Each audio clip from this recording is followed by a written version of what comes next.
възможно и ще си ходим заедно. И добре, сега, значи, поставяш между чука и на ковалните. Искаш да си ходим с двете коли, обаче трябва да тръгна веднага. Аз ти казвам, че не знам тия задръствани дъждове, колко време само кръстовището ще ти минава.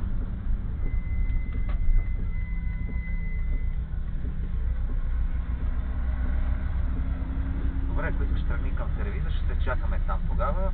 И когато тогава, сега другия вариант е тръгни, поръчай китайското, вземи го, прибери си и аз ще дойда максимално бързо, няма да се мотам. Искам да видя само тия записи, дето ги направих на светло и на тъмно, какво се случва. Ако трябва, ще я разкача тази камера, за да не рискувам през нощта да треснат. Струва 400 лева. Защото при нея камера... GPS connected.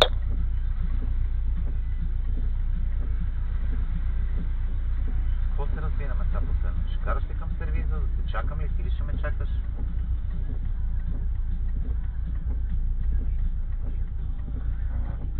Еми хубаво, добре, айде.